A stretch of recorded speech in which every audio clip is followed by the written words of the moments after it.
রাধা গোবিন্দ পরিবহন থেকে ঈগল পরিবহন খুব কম মানুষই জানতো এই কথা। হ্যাঁ, আবারও ফিরে আসছে তারা। কালের ক্রমে হারিয়ে যাওয়া সেই ঈগল পরিবহনের বাসগুলো আবারও কিভাবে ফিরে আসছে সেই কথাই জানাবো আপনাদের। এই মুহূর্তে গ্যারেজে যে বাসগুলো দেখতে পাচ্ছেন তাদের পূর্বে নাম ছিল রাধা গোবিন্দ পরিবহন। 1988 সালে রাধা গোবিন্দ পরিবহন নামে এই ব্যবসার প্রতিষ্ঠা করেন অপু কাপুরিয়া ও পবিত্র কাপুরিয়া। প্রায় এক বছর রাধা গোবিন্দ ব্যানারে তারা চলাচল করে। তারপরে এক বছর পর 1989 সালে তাদের নামকরণ করা হয় ঈগল পরিবহন।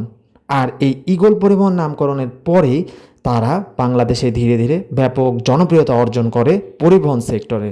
খুলনা, যশোর, বেনাপোল, সাতক্ষীরা, পরবর্তীতে চট্টগ্রাম, কক্সবাজার, রাঙ্গামাটিতে ধীরে ধীরে তাদের পরিবহন বিস্তৃতি অর্জন করে এবং তারা ব্যাপক জনপ্রিয়তা অর্জন করে।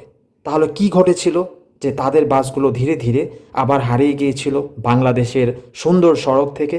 প্রায় এক দশক আগে ঈগল পরিবহনের মালিক অর্থাৎ অপু কাপুরিয়া আর পবিত্র কাপুরিয়া যুক্ত হন ভোগ্যপণ্য আমদানির ব্যবসায়, বিশেষ করে মসুরের ডাল আমদানির ব্যবসায়। আর সেই সময় সেই ব্যবসায় তারা বড় লোকসানের সম্মুখীন হন, যার প্রভাব পড়ে যায় তাদের সবচেয়ে বড় কোম্পানি ঈগল পরিবহনে, যেটা ছিল সেই সময়ও বাংলাদেশের অন্যতম জনপ্রিয় বাস কোম্পানি। আর তার সূত্র ধরেই ধীরে ধীরে হারিয়ে যায় ঈগল পরিবহনের বাসগুলো।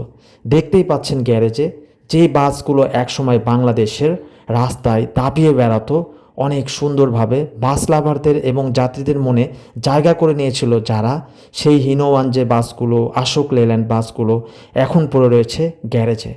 কিন্তু অবশেষে তারা আবার তাদের ঈগল পরিবহনে আলোর মুখ দেখতে পান এবং দেখতেই পাচ্ছেন যে আমি 2026 সালে এসে আপনাদেরকে গ্যারেজে দেখাচ্ছি তাদের পুরনো বাসগুলো ধীরে ধীরে আবার নতুন রূপে ফিরে আসছে। আর এবার ঈগল পরিবহনের মালিক পক্ষ খুব সুন্দরভাবে বাসগুলোকে নিয়ে এসেছে। আর তারা তাদের পুরনো সুন্দর হিনোওয়ান যে বাসগুলোকে নতুন রূপে ফিরিয়ে আনার চেষ্টা করছে। আর সাথে এই যে দেখতে পাচ্ছেন হিনো RM2, এই বাসগুলো একদম নতুন এবং অসাধারণ সুন্দর লাগছে বাসগুলো দেখতে। পেইন্টিং থেকে শুরু করে বডি ওয়ার্ক, সামনে আরও সুন্দর সুন্দর ঈগলের বাসগুলো দেখতে পাওয়া যাবে, যাদের ভরে অধিকাংশ হিনোওয়ান যে বাস ছিল। দেখতেই পাচ্ছেন যে বাসগুলো কিন্তু অসাধারণ সুন্দর ছিল এবং তারা জনপ্রিয়তা কিন্তু এমনি রাতারাতি অর্জন করেনি, তাদের বাসের সার্ভিসও ছিল একসময় দুর্দান্ত। আমি 2026 সালের এপ্রিল মাসে এই ভিডিওগুলো ধারণ করেছিলাম, তখনও সামনে স্লিপার বাস আরও 6টি এবং নন এসি আরও 4টি নতুন রূপে বের হওয়ার কথা ছিল। তো বুঝতেই পারছেন সামনে ঈগল পরিবহনের প্রত্যাবর্তন আসতে চলেছে।